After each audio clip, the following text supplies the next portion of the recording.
Bienvenidos a UX al Suave. Este podcast es traído por Sueven Agency, la agencia especializada en experiencia de usuario. Bienvenidos a UX al Suave, un espacio donde hablamos sobre diseño de interacción en español y sin presiones. En el capítulo de hoy tenemos a Ana María Montero, Senior UX Designer de Landscout, en este capítulo número 3. Hola Ana, ¿cómo estás? Hola Paco, súper acá, encerrados, pero bien, con diseño creo. Ok, cuéntanos, ¿quién es Ana María Montero? ¿Cómo inició en diseño? ¿Cómo conoció lo que es diseño de interacción? Bueno, eso es como, creo que el primer acercamiento que tuve a diseño como tal fue escrito. Desde pequeña me gustan mucho las historias, de hecho, acá al frente tengo, no pueden ver, pero imaginen que tengo una colección de libros y cómics y historietas y un montón de libros que hablan sobre ciencia ficción y cómo nos imaginamos el futuro. Y pues desde pequeña me ha gustado leer y creo que las historias y el lenguaje pues es como la herramienta, una de las herramientas evolutivas más chivas del humano. Creo que la capacidad de nosotros como plasmar las historias o imaginarnos o esta habilidad de especular de cómo va a ser el futuro o moldearlo, porque básicamente los diseñadores tenemos ese rol dentro de la sociedad, no solo imaginar, sino moldear. Ha venido desde pequeña y creo que hasta la fecha sigo en lo mismo, como que me emociona cada vez que va a salir un cómic nuevo o veo que algún escritor que sigo pues va a sacar un libro o que hay un estreno de una serie, como que eso me mantiene como la esperanza en el mundo y creo que mucho de lo que los diseñadores podemos hacer es imaginar cómo pueden estar mejor las cosas y cuestionárnoslas. Y desde pequeña también tengo esa costumbre de estar preguntando por qué las cosas son como son o qué tal si funcionarían de otra manera. Empecé mi formación en el Colegio Técnico Don Bosco. Empecé estudiando diseño gráfico. Ahí pues tuve la oportunidad increíble de toparme con profesores sumamente calificados. Creo que una etapa como decisiva en mi vida con respecto al diseño fue precisamente la educación técnica. Creo que es algo como un elemento muy rescatable para las personas que están como curiosas por qué estudiar o por qué inclinarse. Creo que la educación técnica es sin duda alguna, por excelencia, un motor laboral y de desarrollo del país. Entonces, si alguien tiene la oportunidad o ha tenido la oportunidad de salir de un colegio técnico, al menos sabe como la diferencia en la orientación vocacional, creo yo, por lo menos como eh, ayuda bastante como a imaginarse y a también probar en qué puedo ser bueno o qué habilidades tengo y qué puedo desarrollar más. En, en el colegio tuve la oportunidad de experimentar bastante trabajo manual, técnicas desde grafito hasta acuarelas y toda la parte manual que tal vez se ha ido perdiendo un poco. Vi mucho también como fundamentos de color, gestal, psicología. Creo que fue muy importante para mi formación tener como claros, por ejemplo, las unidades básicas del diseño como el punto, la línea, dos puntos, la distancia, ángulos y todo esto que al final hacen que uno tenga como unas bases increíbles para poder experimentar o desconstruir lo que creemos ver del mundo o nuestra perspectiva de las cosas. Después del colegio tuve la oportunidad de hacer la práctica profesional en Adventa, ahora es Accenture, pero ahí me quedé como por 2 años haciendo la práctica profesional y paralelo empecé a estudiar diseño publicitario en la Universidad Hispanoamericana. A partir de ahí empecé a llevar cursos en línea, mucho orientado a la parte de programación. En ese momento se llamaba como webmaster, que era como una persona que dominaba como tanto el área de diseño un poco como en ese momento maquetación, no tanto programación, porque no eran personas tal vez que se adentraban tanto en el mundo de JavaScript, por ejemplo, pero sí dominaban toda la parte de maquetación como CSS, HTML, y en ese momento entró como una transición fuerte entre esa figura del webmaster. Para ese momento yo había cero escuchado sobre experiencia de usuario todavía o como tal la interacción, sino que estaba enfocado un poco más en el área como visual y de cómo construir eso para la web, porque pues claro, veníamos de un traspaso de un mundo industrial a que todo el comercio y las personas tenían que tener un sitio web y veníamos de aquellos GeoCities horribles de los 90 a ya una comunicación más holística entre las marcas y más presencia en la web. Empezaron, por ejemplo, la aparición de Facebook, que ya era como todo un mundo en el área de redes sociales, se había que mantener consistencia también de ese lado.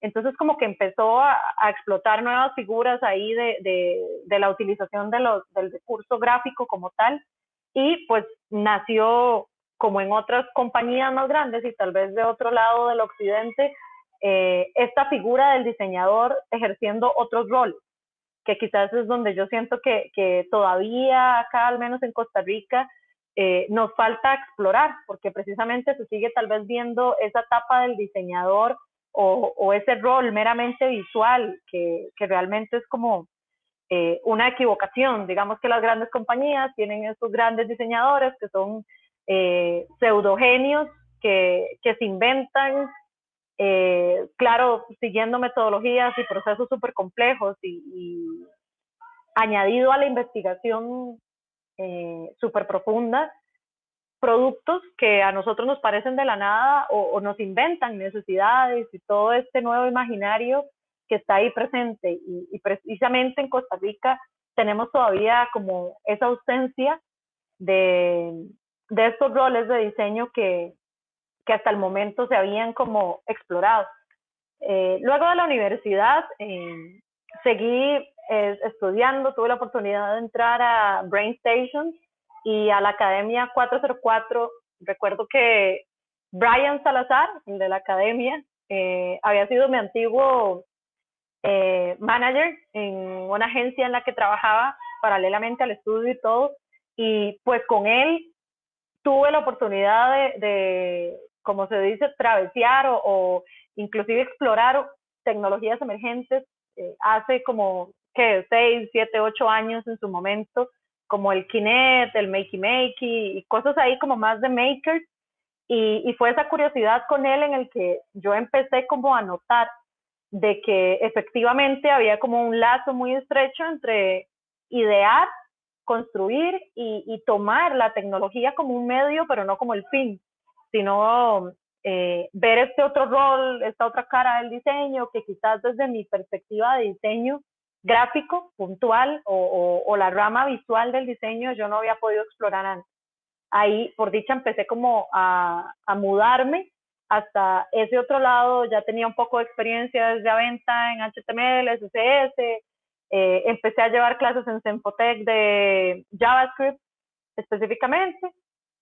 Después tomé la decisión porque creo que en algún punto uno llega como a tener demasiada información, demasiados frameworks o cosas pasando, y creo que todos en algún momento nos hacemos la pregunta de que, y me tengo que hacer programador o qué hago en este punto para crecer yo como diseñador o qué camino tomo. Pues creo que en este momento crucial, digamos, de la era digital, en algún momento el programar, si no es que ya debería ser una necesidad, digamos, más de lógica, de la parte del razonamiento eh, del humano. O sea, así como fue necesario aprender a comunicarnos por la lengua escrita y oral, creo que pues el programar más adelante va a ser una parte súper elemental de nuestras vidas y que no debería como tomarse como a la ligera. Sin embargo, sin perder el rumbo de que el diseño es pues un área en la que no necesariamente necesitamos tal vez el skill como tal, pero a verlo como desde afuera sí es necesario, o sea, sí creo que se necesita y obviamente ahí como que apalanca otros skills como de lógica, de pensamiento estructurado y síntesis, como otros skills que son completamente necesarios para el diseñador. Entonces, para cerrar como la idea del estudio, adicional a estos cursos de RainStation, empecé como a certificarme, por ejemplo, Google Analytics, y ya ahí entré como a un mundo de métricas y de cómo empezar ahí con minuciosamente medir todo, al darse cuenta que en la web precisamente cada píxel cuenta. Empecé a explorar como ese mundo de métricas también y pues obviamente enfocado también al testing, a las métricas como tal, de que yo mido lo que estoy haciendo en mi producto y puedo medir reacciones, puedo medir sentimientos, puedo medir la capacidad que tengo yo de reiterar los errores que cometí dentro de un producto y pues es un mundo enorme también, pero es fascinante, creo yo, porque todo es como muy exacto y creo que dentro del diseño gráfico a veces eso no se explora tanto como el área matemática o supermétrica del diseñador también, que sí existe, no es que no está o que no es un papel que no nos toca, al contrario, son estos roles que hay dentro del diseño súper diferentes. Y ya después de llevar estas certificaciones, empecé a certificarme con IDEO en Human Centered Design.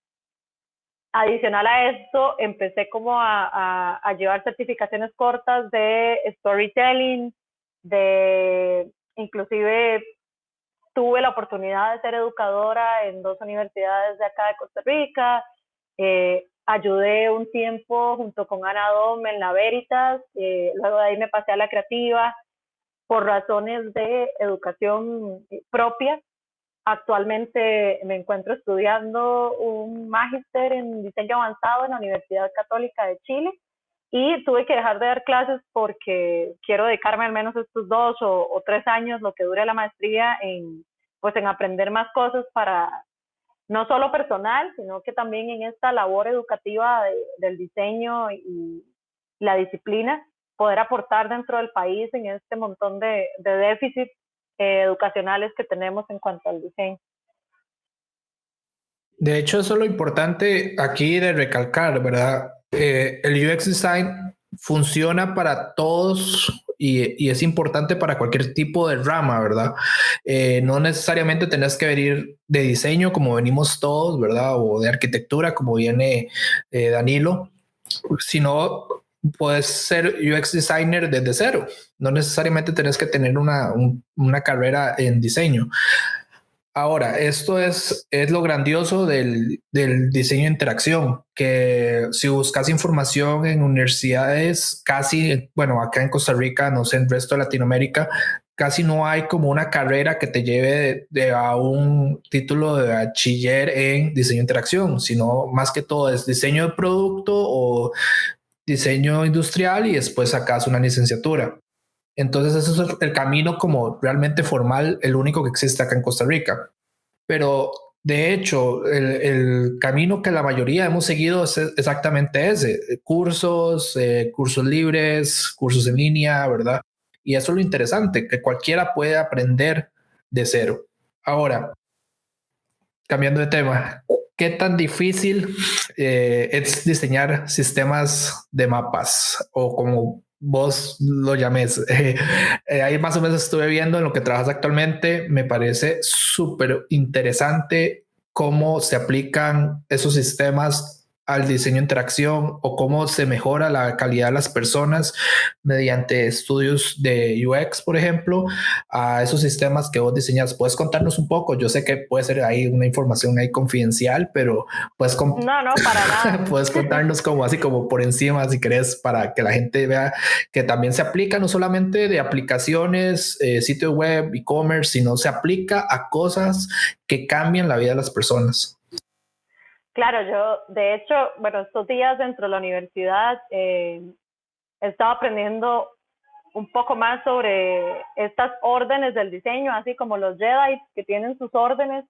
He aprendido bastante como que dentro del diseño existen como 4 áreas o 4 órdenes, que es como, bueno, según este señor, se llama Richard Buchanan, y él dice que está como primero la gráfica, o sea, la orden gráfica, que es como toda la parte de símbolos, de toda la parte de print, de señales.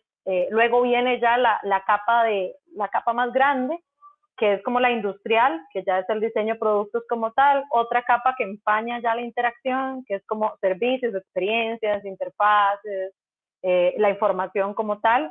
Y luego la más grande que empaña todas es la de sistemas, que esta es la que como que permea los negocios, organizaciones, inclusive la educación o los sistemas de gobierno. Y dentro de mi rol, dentro de esta compañía, se llama Landscout. Dentro de la geografía está toda esta área digital, que precisamente el objetivo es llevar toda tarea que ellos hacían como manual o en papel, es digitalizarla y ver cómo todas las tareas cartográficas y de análisis, inclusive demográfico y análisis de la locación, de qué significa un pedazo como de tierra y qué hay ahí, qué historia hay detrás, habitantes, el entorno, actividades socioeconómicas que giran en torno como a esa locación. Y todo esto lo digitalizan y lo convierten en lo que se llama sistemas de información geográfica, que es como GIS, de las siglas en inglés. Y pues dentro de esto es como súper denso, porque al empezar a trabajar con ellos yo me di cuenta que pues obviamente como que cada disciplina o cada industria pues ve muy diferente el mundo, pero con ellos reaprender, porque sinceramente es como lo que hice, reaprender a interpretar cómo vemos o cómo nosotros evaluamos la vida humana con el eje central de el lugar en el que habitan.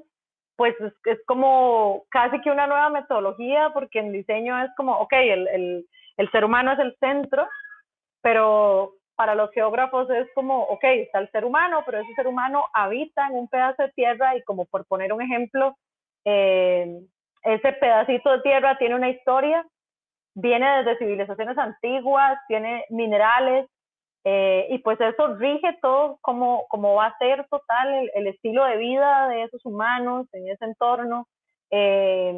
Inclusive las zonas demográficas inclusive van a regir y van a decir cómo esos humanos van a interactuar, a vivir, cómo van a vestir, qué van a hacer, qué actividades. Entonces es como no sé, es como un renacer después de aprender todo el montón de información que podemos sacar de un mapa.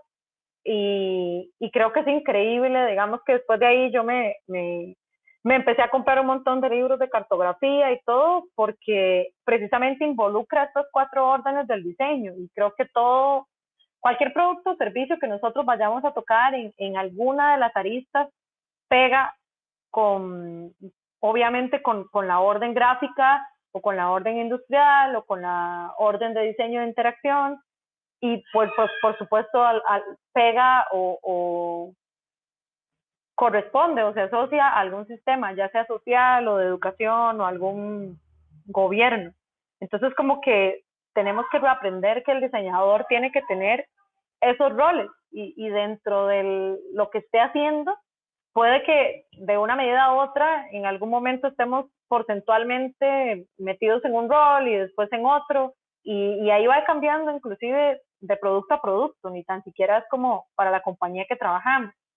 Y con ellos, pues ha sido súper interesante porque me he dado cuenta que la cartografía es, por ejemplo, en excelencia, ellos utilizan todo el lenguaje de signos y es como súper estructurado y rígido, o sea, una línea recta puede significar un montón de cosas y, o sea, puede como cambiar totalmente la lectura de un mapa, inclusive milímetros, así como que yo tire de más o haga algo que no está bien, ya puede cambiar totalmente la lectura, el análisis y pues obviamente las implicaciones de población y de información y datos que van dentro de ese mapa. Pero es una forma increíble visual de consumir información, porque no es lo mismo que a nosotros nos den un set de datos ahí en Excel o en lo que sea y nos digan, interpreten lo que ustedes están viendo en un Excel, pues nosotros como humanos no estamos hechos así como para interpretar una información o para tomar una decisión basada tal vez en números, en columnas y filas, pero es muy diferente si esos datos se procesan y se nos enseñan dentro de un mapa. Es más fácil hacer asociaciones o ver patrones, encontrar anomalías, algo que está pasando, y entran en juego la representación de colores, formas, y pues atrás todo el análisis de datos, y al final estoy contando una historia, estoy atacando un problema, entonces como que se unen, todas estas órdenes del diseño se unen para que yo pueda como mediante un mapa puntualizar un problema, por ejemplo, como no sé, por ejemplo, cómo vamos a repoblar el Amazonas luego de toda la cuestión esta de los incendios. Y vamos a hacer un mapa que va a hacer una proyección de eso en los siguientes 3 años.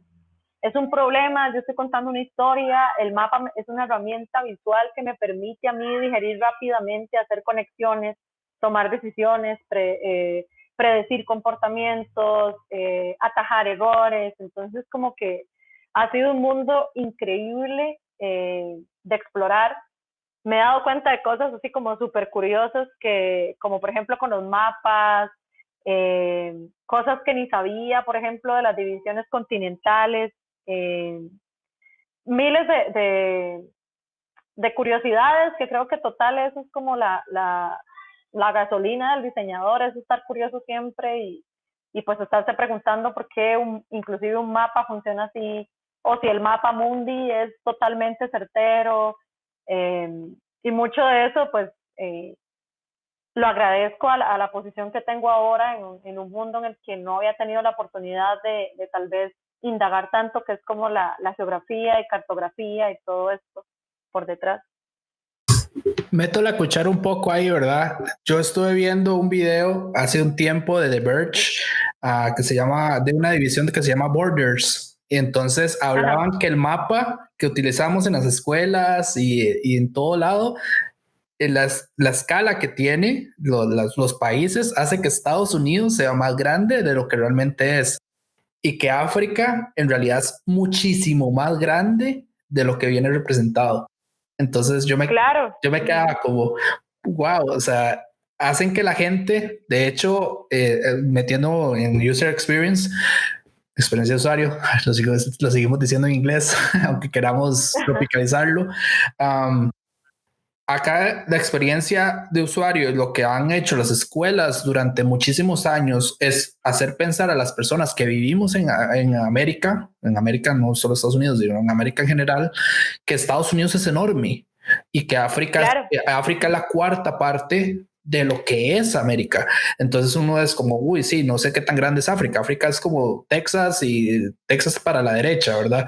Pero cuando ya lo ves, no me acuerdo el nombre, yo ahí sí quedo totalmente mal, no me acuerdo el nombre del otro sistema de mapa que hay, que es el que representa totalmente la escala real. Yo me quedé así frío de pensar, mira, África es enorme, África es como súper grande y es casi igual de grande que Estados Unidos, ¿verdad? Sí, es que ellos lo llaman como proyecciones, se llama como proyecciones como Mercador, se llama. y eso es un sistema, pero hay millones y hay sistemas europeos y de hecho inclusive China tiene su propio mapa mundi y China, digamos, en su mapa mundi, China está en el centro del mundo. O sea, que es un mapa totalmente diferente al que nosotros tal vez acá conocemos y las medidas son desproporcionadas y pues es súper interesante. De hecho, me he llegado a ver documentales y todo de cómo lograron ellos literalmente hacer la proyección plana de la Tierra y ellos explicaban que dentro de ese sistema Mercator era como pelar una mandarina, o sea, literal cuando yo pelo como una mandarina y luego estiro la cáscara y es súper chiva porque sí, pues creo que una habilidad así como invaluable de cualquier diseñador es la observación hacia la naturaleza. O sea, yo, bueno, como diseñadora y como persona, la respeto mucho porque creo que de ningún humano ni tan siquiera puede como compararse ni hacer loco con lo que ya naturalmente está predispuesto. Pero si uno observa bien, tal vez, cómo funciona el crecimiento, por ejemplo, de una planta, o por ejemplo esto, de que la proyección del mapa, porque la Tierra es redonda, como pelar una mandarina y luego estirar la cáscara, así empezaron a hacer las primeras proyecciones del planeta Tierra. Y pues es pura observación de lo que nos rodea, como volver al origen y esa capacidad de tener paciencia, de captar los patrones, de poder ver cambios diminutos a lo largo del tiempo. Esas habilidades son chivísimas y pues total a veces decimos, sí, claro, es que hay que ser cartógrafo o hay que ser geógrafo para hacer esto. Y pues no, ellos también están utilizando una habilidad que compartimos, que es la observación y la precisión al proyectar. De hecho, sí, eso es un buen punto. Es cómo proyectamos, ¿verdad?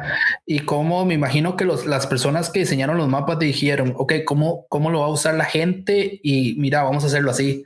Yo sé que hay un tema político también de trasfondo, no es tanto de cómo lo usaban las personas, sino hagamos que China sea más grande, hagamos que Estados Unidos sea más grande, porque es un tema más político, ¿verdad? Pero bueno, es interesante escuchar cómo se adapta el diseño de interacción a sistemas o a productos, ¿verdad? Que para las personas normales como yo, que no sabemos de mapas casi nada, eh, vemos mucho cómo vos, como diseñador de interacción, cambiaste sistemas o hiciste cambios basados en cómo la gente necesita utilizar ese sistema de mapas, ¿verdad? Ahora, ¿qué tan difícil es? Yo sé que vos tenés experiencia no solo en Costa Rica, sino con transnacionales.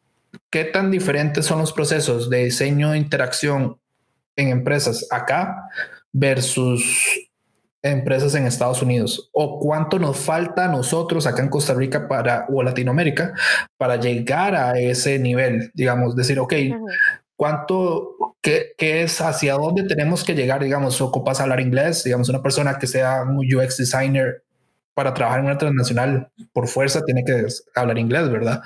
Pero digamos, ¿cuánto en el nivel del proceso que nosotros hacemos en Costa Rica nos falta para llegar a decir, ok, sí, mira, esto es la cantidad de pasos o esto es lo que nos falta para llegar a ese nivel, ¿verdad? Claro, yo, o sea, creo que voy a tener como una opinión muy optimista y pesimista al mismo tiempo, porque a mí me parece lamentable, o sea, no es porque yo idolatre los profesionales de acá, pero creo que en talento como tal, como en diseñadores y ingenieros y cada persona en su rama, Costa Rica tiene talento, o sea, increíble. Yo conozco personas súper profesionales.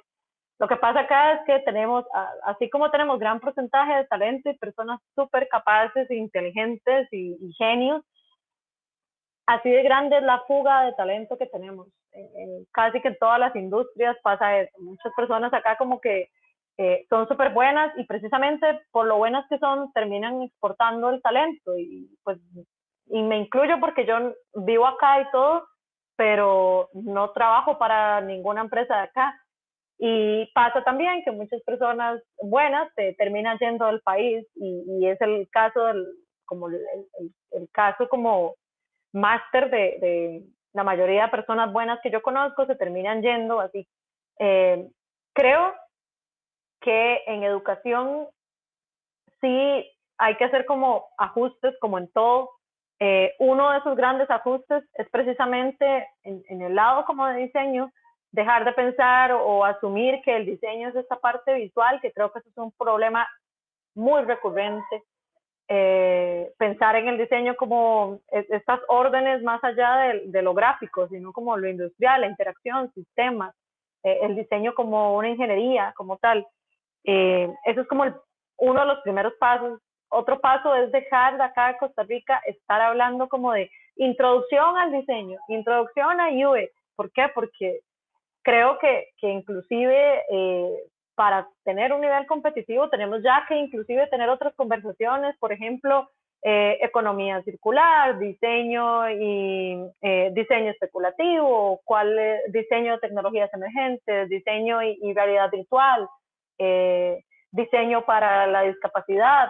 Ok, digamos como que tener todas esas conversaciones y ya dar ese paso que no nos sirve estar en esto de introducción o taller de design thinking, o todo, o sea, ya eso es materia vista y creo que inclusive ya como profesionales deberíamos dejar de hablar de esas cosas y introducir más bien con miradas al futuro y por qué no adelantarnos inclusive a lo que viene, porque aquí hay gente súper capaz que puede hacer eso. En educación y en general, como las compañías, creo que carecen totalmente de este conocimiento del diseño en otras áreas, o del diseño realmente lo que significa y lo que es. Y pasa también que creo que hay como una distancia enorme entre industrias, como que realmente no sé por qué razón no pueden como ver estas relaciones que hay, por ejemplo, entre el diseño y dispositivos médicos, entre el diseño y, por ejemplo, química, entre el diseño y tecnología de productos, que acá en Costa Rica tenemos un montón de laboratorios y personas increíbles en química, en biología y un montón de áreas más, pero como que cuesta ver o inclusive habilitar estos espacios en que estas relaciones multiindustria o total ese trabajo multidisciplinar se dé, porque inclusive pasa, por ejemplo, en la industria de la música. Yo soy súper fan y una de mis actividades favoritas era estar yendo a festivales internacionales o nacionales y pues mucho de lo que soy y mi ser es en gran porcentaje la música. Pero cómo cuesta que acá, al menos en Costa Rica, inclusive la industria de la música, vea esas conexiones, por ejemplo, en un tema que estábamos hablando hace unos meses, inclusive con Diego Marín, que es una persona que yo estimo mucho, un súper diseñador de acá del país, en, en cómo ver el diseño y la música como en diseño de interfaces. No solo, por ejemplo, que ya toda la industria de la música también se está o ya se digitalizó, entonces ellos trabajan mucho de cómo emular tecnologías del sonido para grabaciones, ahora que todo el mundo tiene sus estudios propios en la casa, cómo llevar toda la parte análoga, por ejemplo, de amplificadores al entorno digital, y todo esto lleva a esa construcción, pero creo que estamos como todavía acostumbrados a esperar productos, no a desarrollarlos. Como que no sé si es por pereza o por un sesgo ahí como súper construido fuerte de que los productos los tenemos que comprar e importar de Estados Unidos o de Europa, pero como que nos cuesta vernos todavía como en Costa Rica desarrollando, por ejemplo, sus propias guitarras, o Costa Rica desarrollando sus propios plugins, sus propias plataformas, ¿por qué no su propio Zoom? Inclusive esto serviría montones para la política pública, porque la gestión de datos, cuando los softwares son producidos dentro del mismo país, pues habilita un montón de gestiones, licitaciones y acelera, pues total que la economía, tanto en privado y en público, vaya creciendo paralelamente, pero totalmente creo que es cuestión de abrir la mente y ver estas relaciones, así como diseñador puedo yo habilitar, por ejemplo, cambiar la experiencia de un gimnasio, que evidentemente ya no puede ser igual que antes. con o sin pandemia, con o sin contexto, esas conexiones las tenemos que ver, no ver el diseño ajeno o el diseño solo como un gestor de imagen, sino como el diseño en ese empuje de la sociedad, digamos, porque al final es como la imaginación de cómo va a funcionar nuestra sociedad, digamos, y en eso creo que es súper chiva de revisar, por ejemplo, yo al menos soy súper fan de Alan Moore y desde Watchmen o, por ejemplo, en V de Venganza, que Alan Moore escribió en sus cómics hace muchísimo, en V de Venganza ya había inclusive predecido que las cámaras de vigilancia iban a estar en todas las ciudades y 10 años después es lo que vemos. Entonces como que todo el rol del artista y de la persona que crea está en eso. O me quedo como un espectador o tomo y asumo el rol de estar creando y produciendo para el bien de otras personas y porque sencillamente eso es como mi pasión o es como dicen los japoneses, mi ikigai, que es como la pasión y para lo que soy bueno juntas, digamos. ¿Podrías explicar un poco más? Yo sé que, bueno, yo conozco el término porque así lo tuve que buscar. El de diseño especulativo. Así, en tus palabras, ¿qué es? Y por qué es importante que ya la gente vaya escuchando el término, porque pareciera que va a ser el futuro. A lo que leí, va a ser el futuro. Entonces, para que expliques más o menos qué es el diseño especulativo, para que la gente conozca el término.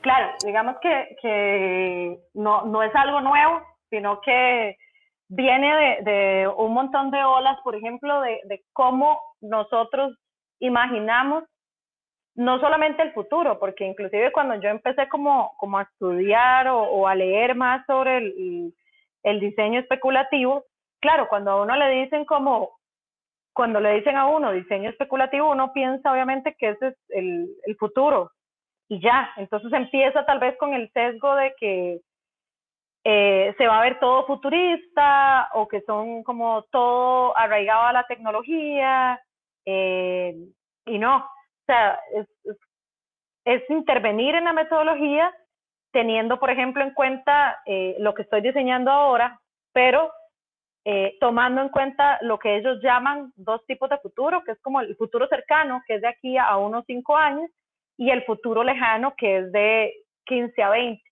O sea, que cualquier diseño que yo vaya a hacer tome en cuenta estos dos tipos de futuros, eventos posibles como probables o preferibles, y eventos inclusive inesperados, por ejemplo, la situación de la pandemia, y esto no es nuevo, ¿okay? La humanidad ha pasado por estos ajustes, digo yo, como de recursos varias veces. Digamos que es interesante, por ejemplo, estudiar, por ejemplo, la peste negra. Cuando pasó exactamente, dio un giro totalmente de la era industrial y cambiamos hacia eso. Y precisamente ahora, otra vez, una pandemia nuevamente, no es que es un patrón o que vaya a seguir pasando, pero no es por coincidencia en la que pasamos de nuevo a una era totalmente digital. Entonces, como que estos son catalizadores o eventos del futuro que nos van acelerando cómo imaginamos o cómo percibimos nosotros el mundo y qué necesidades vayan a tener. No necesariamente tiene que ser mega tecnológico, ni verse ahí como cyberpunk, que normalmente es como lo imaginamos, sino tener en cuenta esto. Por ejemplo, un caso puntual, las carreteras del país. Cuando yo diseño, teniendo en cuenta el diseño especulativo, estos dos tipos de futuros, no solo incluye el presente, que fue lo que pasó como con ciertas carreteras del país, que en su momento, cuando los arquitectos o las personas que idearon los planos e hicieron todo el trabajo de construcción, dijeron, sí, es que en esta carretera pasan 2 carretas, listo. Pero nunca nadie se tomó la molestia de pensar, sí, pero estas carreteras tienen que construirse en miras de que en 5 años la población va a crecer un 10%. Y en 5 años vamos a tener autos, digamos, o al menos decir, vamos a tener el doble de autos que tengamos ahora. Pero eso solo se hace como ir a revisar los datos del pasado, los del presente, y hacerse preguntas hacia el futuro, así como qué va a pasar, y si las personas ya no andan en carro, pero andan, no sé, como ahora todo el mundo va a usar drones, por ejemplo, ¿cómo va a ser de aquí a 2 años? Y me empiezo a hacer esas preguntas que total son supuestos, ¿okay? No llegan a ser como una hipótesis comprobada, pero al menos me siembra a mí la duda y no cometo errores de construir carreteras para carretas, porque no son autopistas ni nada, siguen siendo carreteras, de la palabra carretas. Es decir, nunca nadie se tomó la molestia de decir, aquí van a pasar 6 carros dentro de 5 años, o dentro de 10 años, ¿qué va a pasar? No es para imaginarnos así como pura tecnología y cosas táctiles así, puro, no sé, odisea, sino más bien es como qué eventos pueden pasar que definitivamente los datos nos pueden demostrar que este comportamiento va a crecer o que nos va a dar pistas de errores que no debemos cometer porque eventualmente ese diseño tiene que ser sostenible y más bien transmutar en el tiempo y ahí es más bien donde se pega esta idea de especular hacia el futuro con inclusive toda esta vanguardia o tendencia, si se quiere llamar así, del diseño circular, en donde más bien tengo que tener un producto que pase toda la fase, por ejemplo, de reciclarse, que ese producto más bien entre en un círculo, por eso se llama así, o sea, como que se recicle y el mismo no sea una economía en la que yo esté botando, por ejemplo, una computadora y ya la computadora se me dañó y yo no sé qué hacer con la computadora, sino que más bien en esto ya tenemos pistas, por ejemplo, Apple con sus programas de que yo devuelvo la computadora mala para que ellos hagan como toda la gestión de la materia, como el cobre y todo, y vean a ver cómo lo resuelven ellos. Por ejemplo, de North Face, la marca esta como de outdoors, inclusive creo que Patagonia es un ejemplo heavy de economía circular, ellos lo usan montones y es como en esta idea de que la jacket que usted compre o la ropa de Patagonia que esté usando la va a poder usar toda su vida. Y de hecho, si el zipper o alguna parte de la jacket se daña, usted tiene el derecho de ir a cualquier tienda, ellos se lo arreglan, porque la idea es que no que usted consuma más, sino que tenga una lealtad con la experiencia y que tenga en cuenta este montón de factores, digamos, del mundo, de cómo está el mundo actualmente, de qué le tengo que yo revertir al futuro, toda la parte ecológica, de reciclaje y todo esto. Entonces, como que dentro de estos diseños de cómo va a lucir el futuro, tenemos que tener en cuenta, pues obvio, las tendencias, de que las personas están cuidando más, por ejemplo, tendencias en la comida, en el consumo, los carros, todo esto para poder llegar a un diseño pues bien hecho y no solo decir, hice esto porque se me ocurrió ya y después no es sostenible o la idea más bien no puede como autosanarse en el futuro según el contexto que venga o los problemas del futuro. De hecho, voy a utilizar aquí mi ejemplo, el ejemplo que nos encanta usar en UX al suave, el sistema TO del Ministerio de Hacienda. Si ellos hubieran pensado en un sistema que fuera con lo que acabas de explicar vos, ellos hubieran pensado en que ese mismo sistema que acaban de pagar $8 millones, porque eso fue lo que costó, y tiene que pasar las pruebas y tiene que pasar todos los años que el sistema exista, por así decirlo.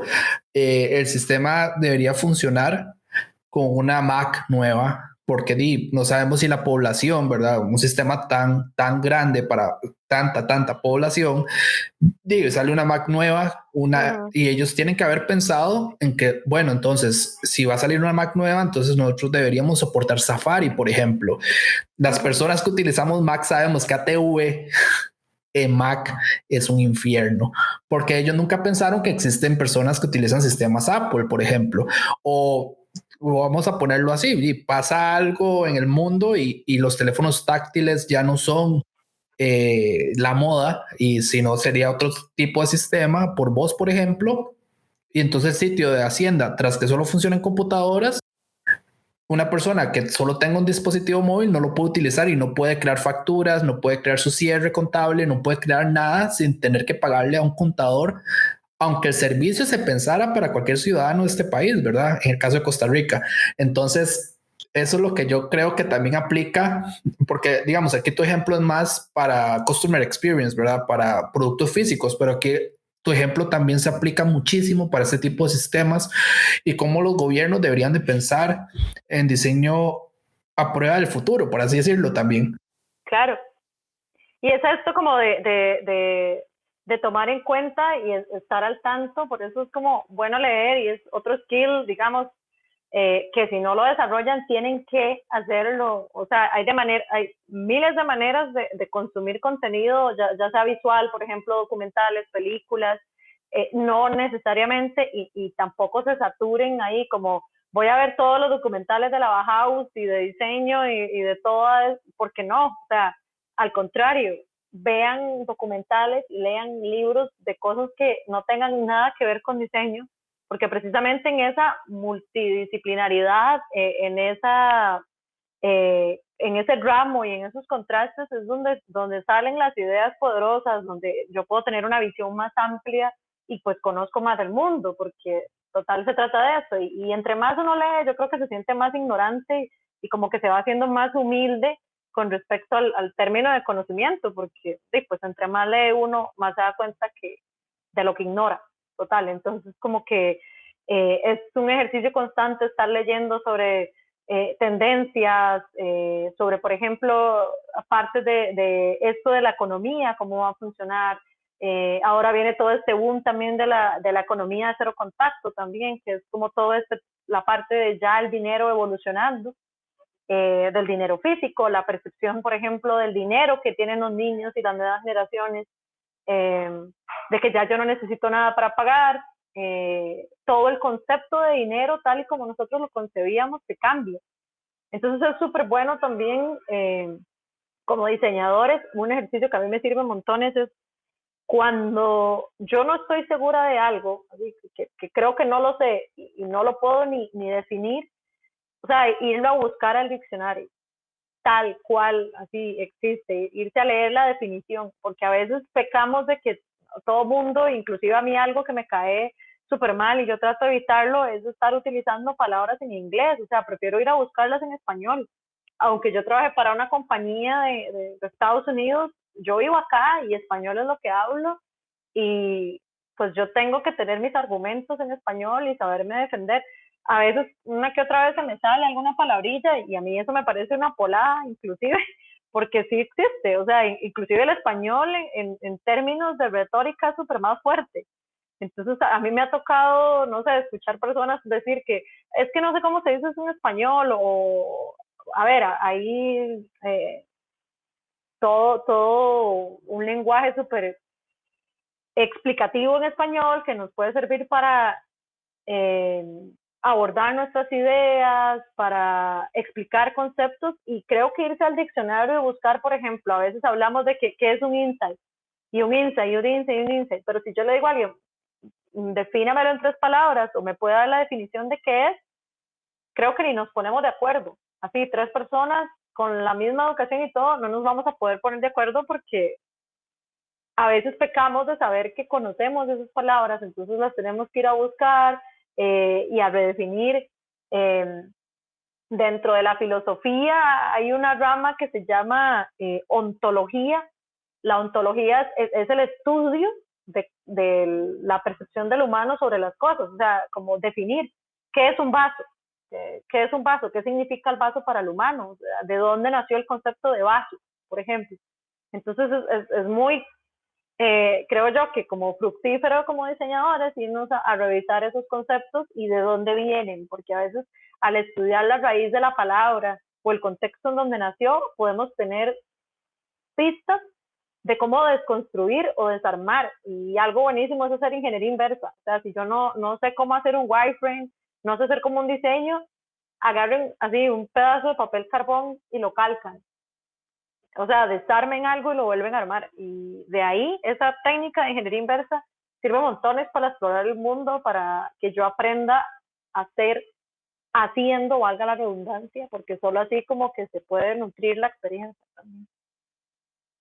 Me parece súper bueno eso, porque de hecho nosotros aquí en UX al Suave hemos tratado de quitarnos eso de estar hablando en inglés, decir UX, User Experience, decir, hemos tratado de eso y de hecho a mí me cuesta mucho y he pecado de estarlo repitiendo porque yo creo que también es la mala costumbre, ¿verdad? De estar diciendo términos en inglés, engagement, que bounce rate, que aquí, que allá, ¿verdad? Y eso deberíamos tropicalizarlo. Este espacio es la idea, tropicalizar las cosas porque nosotros creemos en que la gente debería aprender de diseño de experiencia de usuario en su idioma. De hecho, nosotros estamos rifando para el 31 de octubre Link UX, pero en español. Entonces, a las personas que se suscriban en Spotify o en YouTube, nosotros vamos a estar regalando ese libro. De hecho, es curioso, nos costó muchísimo conseguirlo en español. Entonces, y yo sé que es una metodología, Danilo explicó más o menos la metodología Lean, qué es lo que conlleva, ¿verdad? Prototipado, hipótesis, repetición, ¿verdad? Pero ese libro en sí, por ejemplo, es un infierno conseguirlo en español. La mayoría de libros. De O'Reilly, para que los que no saben, O'Reilly es una de las grandes editoriales en el mundo en programación, diseño de interfaces, en diseño en general, ¿verdad? De hecho. Y entonces la mayoría de los libros de ellos no están traducidos al español. Los libros más recientes siempre salen en inglés y hasta después de 2-3 años salen en español. Entonces eso es también un tema que yo creo que en Latinoamérica nos ha costado mucho encontrar material en nuestro idioma. Claro. Y no solo encontrarlo traducido, o sea, si la traducción de toda la parte de bibliografía y todo es un tema, encontrar bibliografía publicada y escrita desde acá, peor, o sea, como que no encontramos absolutamente nada en sus casos.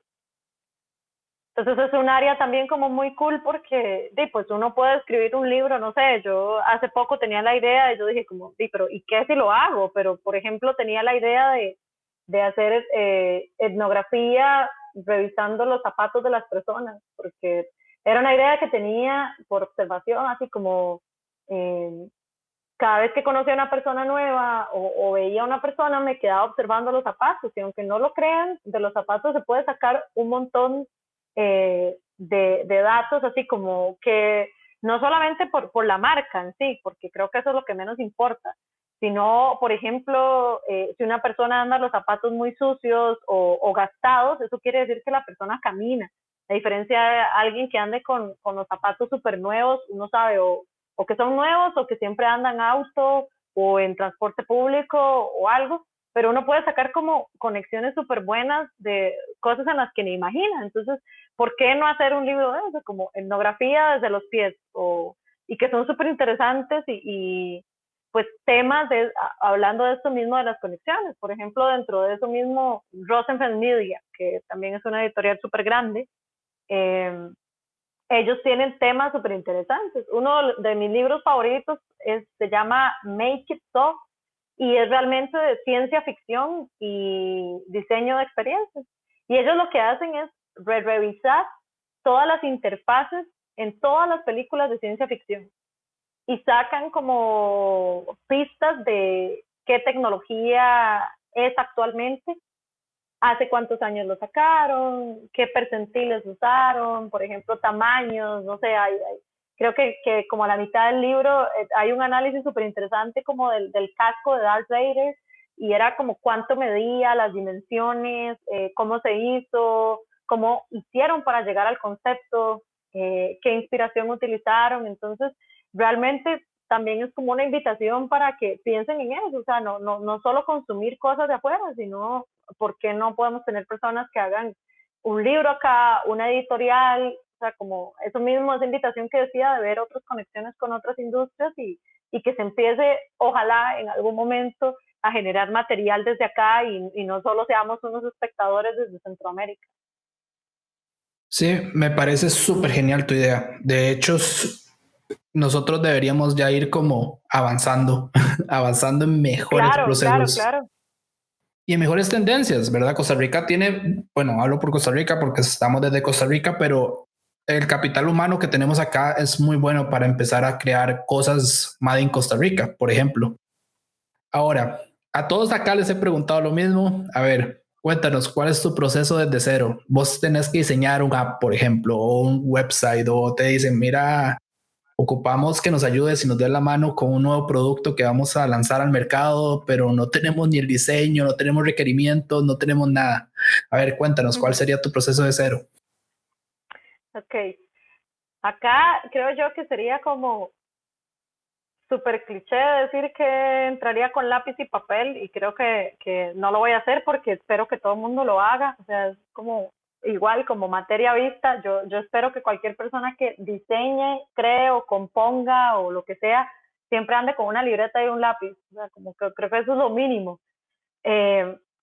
Cuando escucho normalmente como los objetivos del proyecto o a qué quieren llegar, aunque no lo crean, normalmente lo que hago es como asociarlo primero a alguna peli o algún libro o algún cómic o algo que yo haya visto. O, por ejemplo, yo soy súper fan de los juegos de mesa y me compro, aquí de hecho los estoy viendo también delante mío como los libros, y cada vez que tengo la oportunidad de viajar o algo así, siempre me llevo un montón de maletas en blanco para traérmelas con puros juegos de mesa, porque evidentemente aquí son carísimos también. Y, y trato como de llevar esa misma estrategia o cómo está construido el juego de mesa, o el libro o el cómic, la historia o la película, y llevarla hacia esa solución o esa idea que presentó, digamos, que la persona interesada en arreglar un problema. Acá hace unos 3 años yo empecé a leer bastante sobre el método científico, así de sencillo como se acuerdan en el colegio o en la escuela. Inclusive creo que todos en la escuela pasamos como por estas ferias científicas.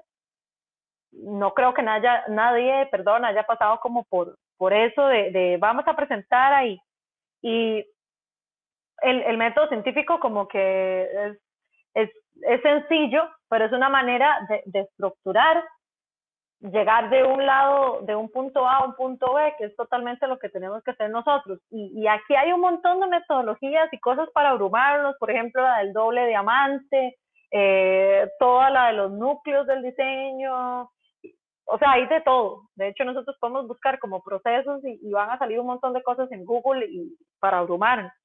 Pero yo empecé con esta necesidad de que tengo gran admiración a todos los profesionales científicos y todo el área científica, y empecé como a ver que habían demasiadas coincidencias en cómo el método científico se acercaba a lo que hacíamos los diseñadores, al proceso como tal, que por más que no lo pinten lineal, no lo es.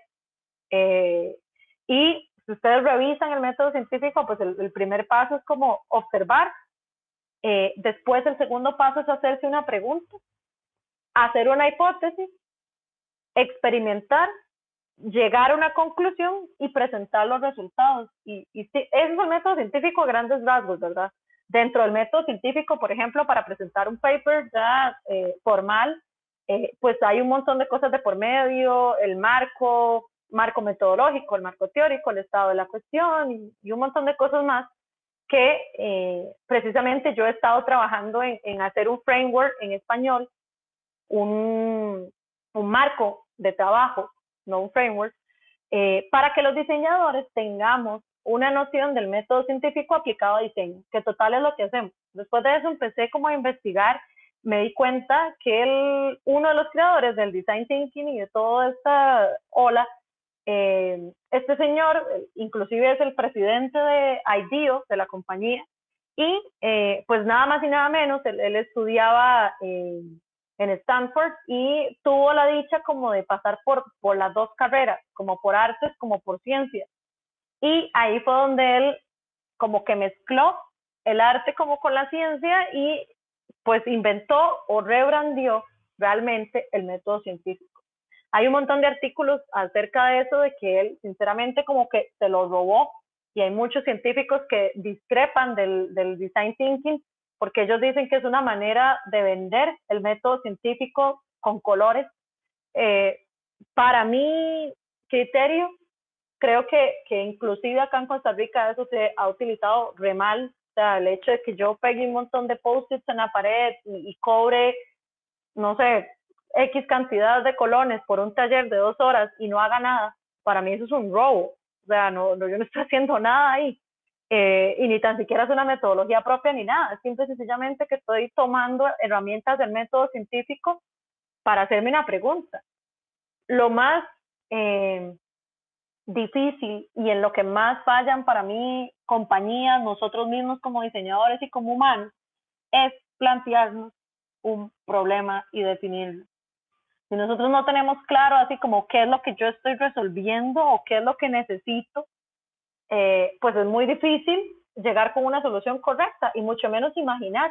Entonces, normalmente, ¿qué es lo que pasa? Las compañías es como, tengo esta idea, es que se me ocurrió tal cosa, es que vi tal cosa y creo que podemos hacer un sitio web, ¿no? Si la tecnología al final es un fin, un medio. Una solución yo la puedo imprimir o dibujar en un papel que si es la solución correcta para el problema bien planteado, pues va a funcionar. Y lo más difícil es hacerse esa pregunta, o sea, el problema que estoy contestando. Pero esa pregunta yo me la hago, viene de la observación, al igual que un método científico. Yo observo algo que está pasando, una anomalía, detecto una necesidad, pongo atención a algo que yo creo que puede ser una oportunidad, y en eso sí tengo que tener como un sexto sentido de diseñador para afinar qué es. ¿Es un problema? ¿Es una necesidad naciente?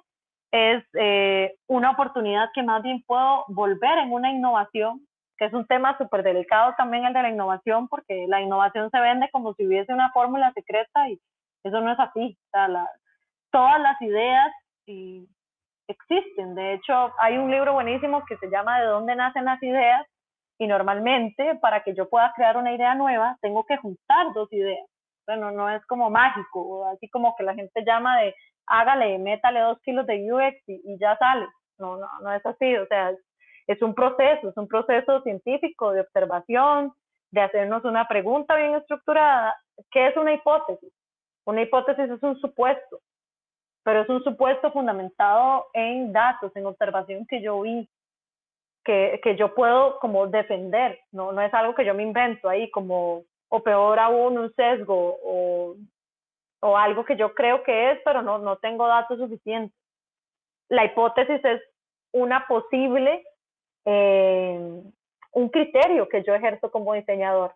A ver, si yo veo, por ejemplo, que con este tema de la pandemia, que todos los niños están en la casa, y yo sé que hay un tema ahí latente del género, yo inclusive puedo por observación o por preguntar o hacer una encuesta rápida, darme cuenta, por ejemplo, de una hipótesis que es un criterio mío, decir, las niñas están dedicando menos horas a las horas lectivas por estar haciendo labores domésticas.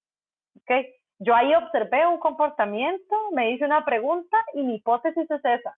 Las niñas están dedicando menos horas a las clases por estar haciendo más labores domésticas porque ahora hay que hacer más en la casa.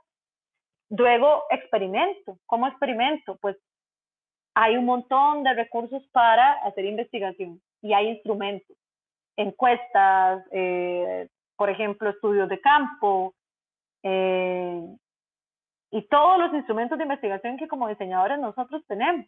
Después de ahí llego a una conclusión y digo, sí, mi hipótesis es cierta o no. Ok, sí, las niñas efectivamente están haciendo más labores domésticas durante la pandemia, la hipótesis es cierta. Y de ahí presento los resultados. Ana, ¿por qué dice usted que las niñas? Ok, yo entrevisté 5 niñas, entrevisté 5 papás, fui a hacer estudio de campo, mandé estas encuestas por video, estos fueron los datos. Ok, ya ahí yo sí tengo una hipótesis comprobada, o sea que tengo todo como el ciclo del método científico, pero ya yo ahí lo que me estoy asegurando es de que el problema existe antes de llegar con soluciones. Ahora sí, ya sabemos que el problema existe, que es tangente, que está ahí, que las niñas efectivamente no están yendo a lecciones. Ahora sí, pasemos a la parte de cómo podríamos disminuir las labores domésticas en las niñas. ¿Cómo podríamos ayudar a los papás para que distribuyan las tareas del hogar? ¿Cómo podríamos? Y ahí vamos cambiando el enfoque, pero es muy diferente llegar con la solución primero, con supuestos del cliente, con supuestos del diseñador, con sesgos de todos los humanos, porque es muy difícil ponerse de acuerdo si no tenemos comprobada la hipótesis que nosotros nos planteamos, que es ese criterio basado en una problemática que observamos. Y eso pues se lo debemos totalmente al método científico. De hecho, yo estoy trabajando en un proyecto personal que es como montar todo este framework y marco de trabajo desde el método científico más estructurado, que a mí me ha servido montones inclusive para la educación, haciendo la salvedad de decirle a los científicos que muchas gracias por dejarnos tomar una herramienta de ellos y no rebrandearla, porque eso no está bien, y empezarla a utilizar para estos fines de investigación, que total es ideación y nos sirven para plantear un problema, y de ahí las soluciones creo que vienen solas, y como que es más sencillo ya después de ahí prototipar y todo lo que nosotros como diseñadores tenemos que hacer, pero definiendo bien un problema, que para mí es como lo crucial, y a eso le agradezco mucho haber hecho este descubrimiento. Yo estoy trabajando unas tarjetas tipo las de Method Kit o estas que existen, las estoy trabajando junto con Chus, que es un ilustrador de acá de Costa Rica buenísimo, y las tarjetas están como basadas en este método científico, y tiene ahí como una inspiración en Frankenstein, como el monstruo, por ser toda la parte científica, y como una oda a Mary Shelley, que fue como la primera mujer que inventó la ciencia ficción de paso, y era científica y escritora, y hizo toda esta parte de la ciencia ficción posible. Entonces ahí las estoy haciendo, espero pronto terminarlas y terminar ese proyecto, y que pues esté en español, que sirva para conocer más sobre la aplicación del método científico al diseño, y que ayude a aclarar estas dudas de por dónde empiezo, y básicamente eso es como mi proceso, digamos. Buenísimo, excelente. Sí, un proceso súper completo, digamos.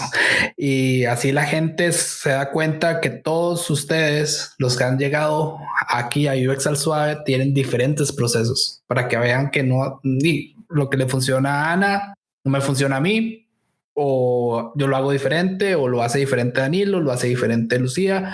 Todos tenemos diferentes procesos y son los procesos que nos han funcionado durante el tiempo. No existe una receta mágica en esto. Y eso hay que estar claro, ¿verdad? Dependiendo de los objetivos y de más o menos de lo que necesitemos hacer y lo que durante el tiempo sigamos haciendo, es la receta que cada uno de nosotros tenemos, ¿verdad?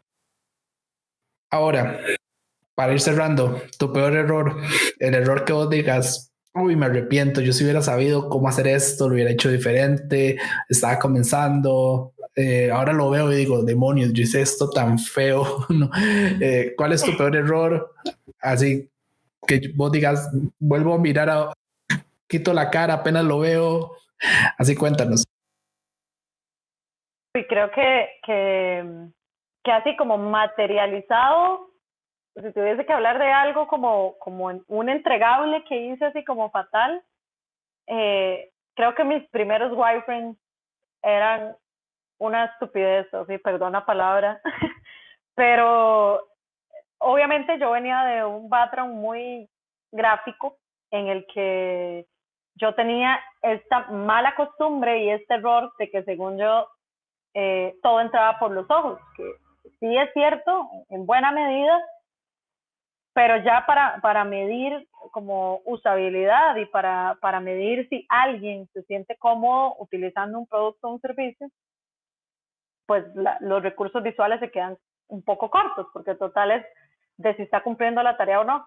Y hacía y cometía el error de hacer wireframes de colores, así como de las marcas. Entonces recuerdo que una vez, y uno estaba así, que era como fucsia y obviamente según yo para seguir como los colores de Saba y total ni hacía nada, era como súper visual, o sea, como que ni decía nada del wireframe, eran como mis primeros wireframes, pero súper llenos de colores y una tontera ahí, un montón de tiempo perdido en cómo se veía y mucho menos en la funcionalidad.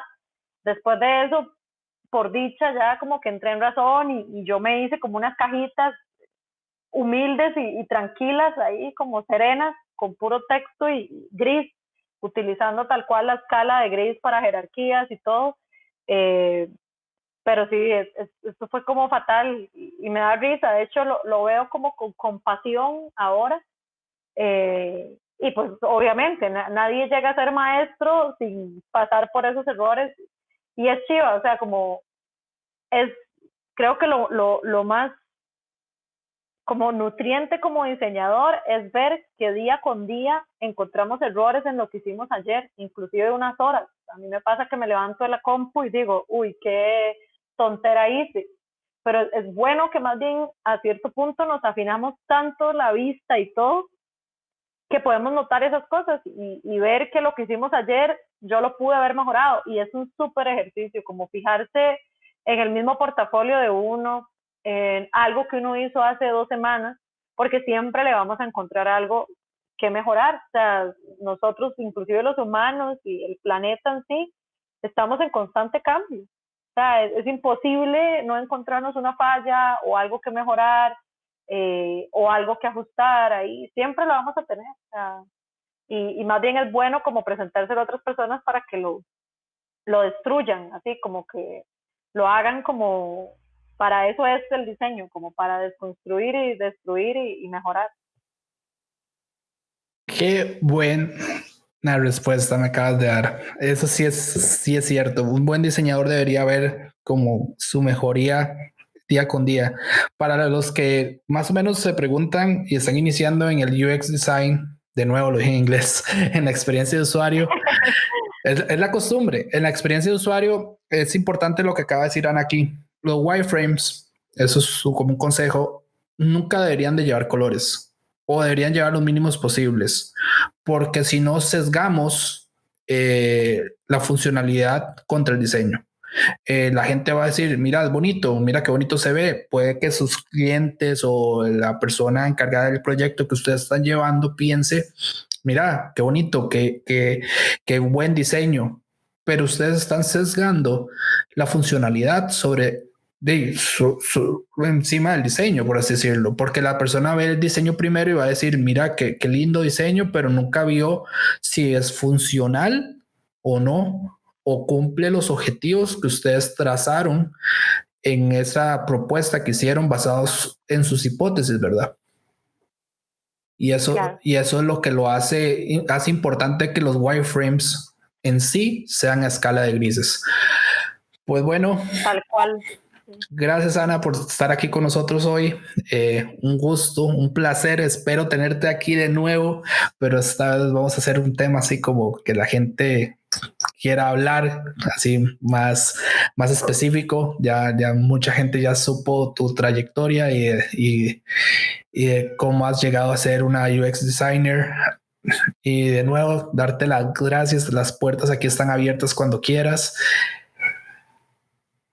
Súper, muchísimas gracias. Más bien podemos hacer como un mini 5 minutos de cine del terror y diseño de experiencia, como que tiene que ver para ahora que estamos en octubre y así. Pero cuando quieran, y muchas gracias por la invitación. A mí me encanta compartir, creo que todo el conocimiento que uno comparta se devuelve, entonces es como una buena salida y entrada de energía para todo el mundo. De hecho, genial eso, genial y genial los conceptos que todos hemos aprendido hoy. Para recordar, estamos rifando, como le dije anteriormente, Lean UX en español. Para participar tienen que suscribirse al canal de Spotify y al canal de YouTube. La rifa será el 31 de octubre a las 5 de la tarde, hora de Costa Rica. Cualquier persona de cualquier país puede participar. Lo enviamos por correo de Costa Rica internacionalmente. Entonces están invitados para participar. Mi nombre es Francisco Bravo. Fui el anfitrión de hoy. Muchísimas gracias por estar hoy con nosotros y que tengan un excelente día. Chao.